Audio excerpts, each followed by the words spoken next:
Subscribe now and press the bell icon. Never miss an update. नाज़रीन मां आहियां क़ुर्बान बलूच।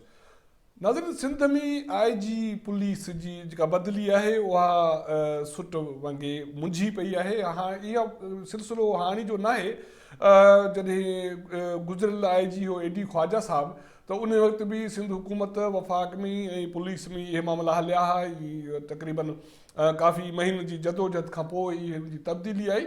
पर सिंध में रुगो फ़क़ति IG जी तब्दीली जो मसइलो न आहे। मसालो पुलिस ऐं सूबाई हुकूमत में जेका अख़्तियारनि जे जेका जंग आहे मामिलो उहो बि आहे।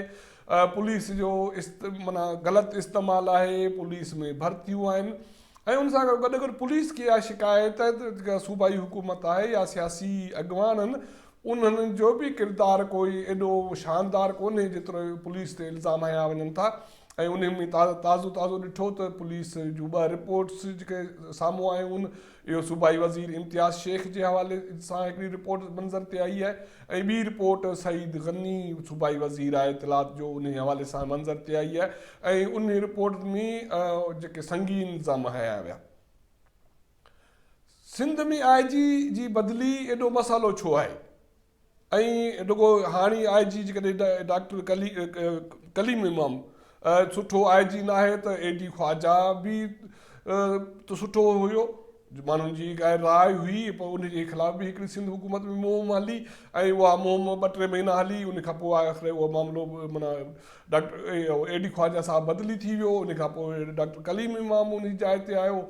शुरू में नेकी थी ऐं तारीफ़ूं थियूं ऐं मामला हलिया, पर उन खां पोइ मामला ही जेके आहिनि उहे काफ़ी अरसे खां पोइ उहे न पिया हलनि ऐं सिंध हुकूमत जी इहा कोशिशि आहे त उनखे बदिली कजे। सिंध काबीना फ़ैसिलो कयो, सिंध हुकूमत सिंध जे वॾे वज़ीर इस्टेब्लिश डिवीज़न जे सेक्रेटरी खे ख़त लिखियो, पर अॼु इतला आहे त इस्टेब्लिशमेंट जे सेक्रेटरी फौरी तौर ते IG police Sindh doctor Kaleem Imam खे बदिली करण खां जे हवाले सां उनखे मामले खे माना पेंडिंग में रखियो, जीअं आहे तीअं रखियो ऐं उन ख़त जेको CM सिंध लिखियो हो उनजो जवाबु ॾिनो आहे ऐं उन में ॼाणायो आहे त डॉक्टर कलीम इमाम IGP पुलिस सिंध कमु जारी रखंदो ऐं इन हवाले सां जेको लेटर लिखियो वियो उहो अख़्तियारनि हवाले कयो वियो आहे। जीअं अख़्तियारियूं उन हवाले सां फ़ैसिलो कंदियूं त सिंध हुकूमत खे उन खां आगाह कयो वेंदो।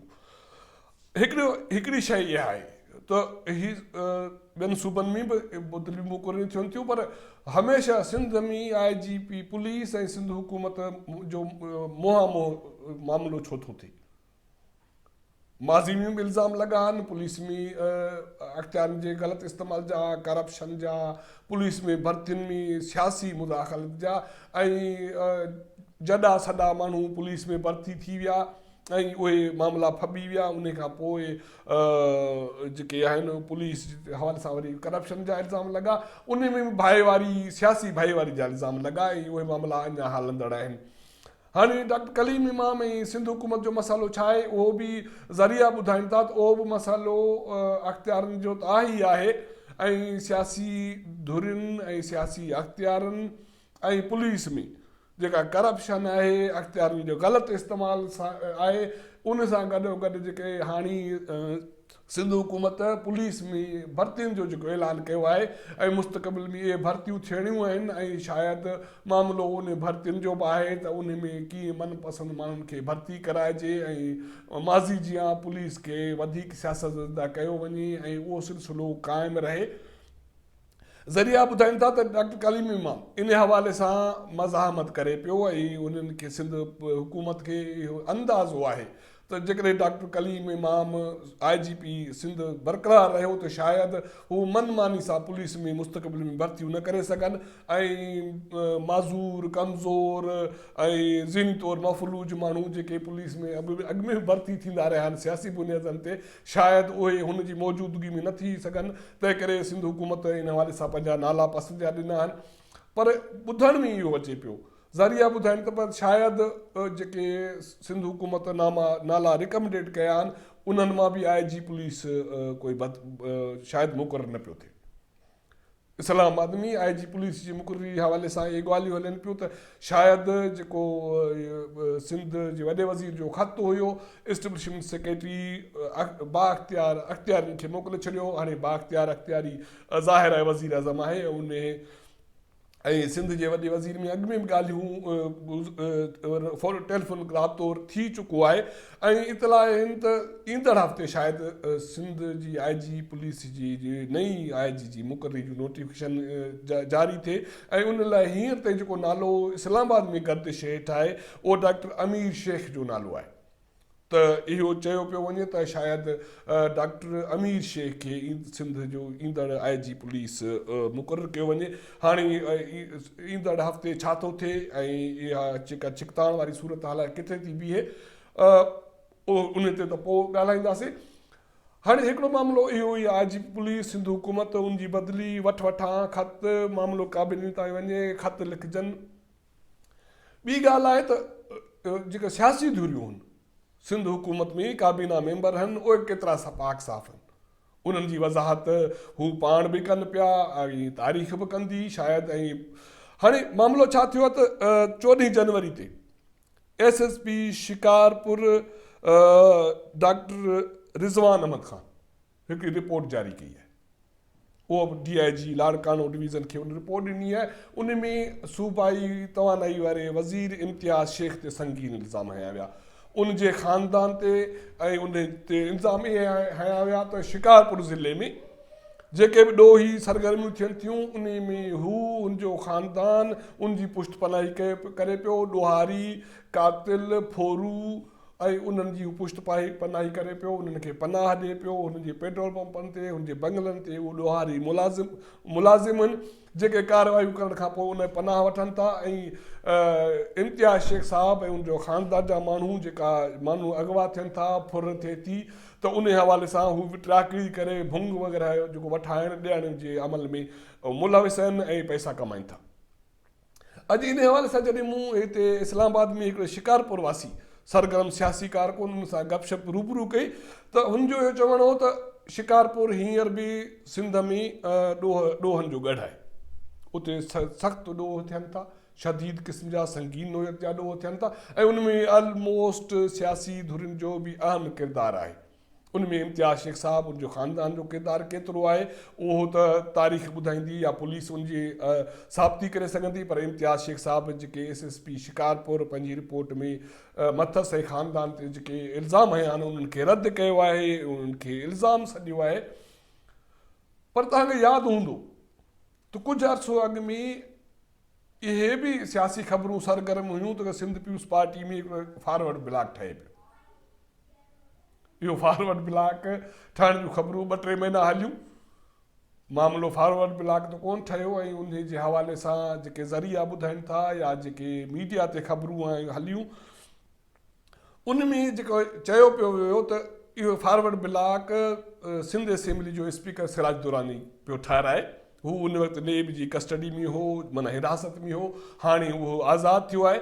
ऐं उन खां पोइ मीडिया ते ऐं जेके मामला आया आहिनि उन में जेको इल्ज़ाम लॻो उहो इहो लॻो त हीअ सिराज दुरानी ख़िलाफ़ु जेका मुहिम हुई फॉरवर्ड ब्लॉक जी उन जे पोयां इम्तियाज़ शेख साहब जो नालो वरितो पियो वञे। इम्तियाज़ शेख साहब उन मामलनि जी इल्ज़ामनि जी तरदीद कई आहे, पर चवनि था त हाणे शिकारपुर जे SSP जेके इल्ज़ामनि जी रिपोर्ट आहे शायदि उन में उहा सियासी जेका चपकलश आहे, छिकताण आहे शिकारपुर वासी ॿिनि सियासी अॻुवाननि जी, चवनि था त उन जो बि सरोकार आहे, उन में बि उनजो अमल दख़ल आहे त हीअ रिपोर्ट एॾी वॾी रिपोर्ट मंज़र ते आई। ॻाल्हि हिते ख़तमु नथी थिए, इन साॻियो SSP शिकारपुर डॉक्टर रिज़वान अॻु में जमशेद क्वार्टर में SSP कराची हो, SSP हो कराची जमशेद क्वार्टर में। उन वक़्तु 13 सितंबर 2018 में मौजूदा इतलात वारे वज़ीर सईद गनी जे भाउ जे हवाले सां हिकिड़ी संगीन रिपोर्ट पंहिंजे लाॻापियल अख़्तियारनि खे मोकिली हुई ऐं उन में उन इल्ज़ाम हयो हो त फरहान गनी जेको सईद गनी जो भाउ आहे उहो चंदनेसर ॻोठ में जेके फुरूं थियनि थियूं, मंशियात जो जेको नेटवर्क आहे ऐं ॿियो त ठहियो पर कातिल जेके हायर कया वञनि था उन में हुनजो हिकिड़ो चैन आहे ऐं उहो चैन जे हवाले सां उन रिपोर्ट में मुलज़िम हसन उर्फ़ नाथा ऐं हिन जी जेका सईद गनी जे भाउ जी फरहान गनी जो नेटवर्क ऐं उनजो जेको तसलसल आहे या गठजोड़ आहे उन जी निशानदेही कई वई ऐं सईद गनी उन ते सख़्तु रद्द अमल जो इज़हार कयो। कल्ह उनजी प्रेस कॉन्फ्रेंस कई, उन पुलिस ते संगीन इल्ज़ाम हयां। माना मामिलो किथे बि सिधो कोन्हे। वफ़ाक़ में इमरान ख़ान जी हुकूमत न पई हले, के पंजाब जा मसइला आहिनि, फवाद चौधरी ऐं बुज़दार साहिब जे विच में मामला आहिनि, इल्ज़ाम आहिनि ऐं मामला न हलण जूं शिकायतूं आहिनि ऐं KPK जी सूरत हाल साम्हूं आहे बलोचिस्तान, त जेका सूरत हाल टहिरियल सिंध जी बि न आहे। पुलिस जूं माना उते हाणे काफ़ी अरसे खां उते मामला त संगीन आहिनि, सिहत जा, सफ़ाई जा, पीअण जे पाणी जा, ॿिया बि मामला, पर ही मामला बि घटिजनि कोन था। उहे इदारनि में टकराअ जा हुजनि, सियासी धुरियुनि में छिकटाइण जा हुजनि ऐं हिक ॿिए ते इल्ज़ाम बाज़ियुनि, हिक ॿिए जा पेर कढण जा हुजनि। बाक़ी आवाम खे जे अटो 70 रुपए किलो मिले थो, 80 रुपए किलो मिले थो, त कंहिंखे उनजी परवाह न आहे। हाणे ही समूरी जेका सूरत हाल हुई उहो मूं तव्हांजे साम्हूं रखी। हाणे वक़्तु साबित कंदो त इहे इल्ज़ाम आहिनि, इहे छिकताण आहिनि, इहे मामला आहिनि, इहे छो एतिरा गंभीर थी वञनि था ऐं आवाम जे खे रिलीफ ॾियण लाइ, आवाम जा दर्द ख़तमु करण लाइ कुझु न कयो पियो वञे। त इन हवाले सां असां तव्हांखे अपडेट कंदा रहंदासीं। असांजो चैनल ॾिसो, उनखे शेयर कयो ऐं सब्सक्राइब कयो।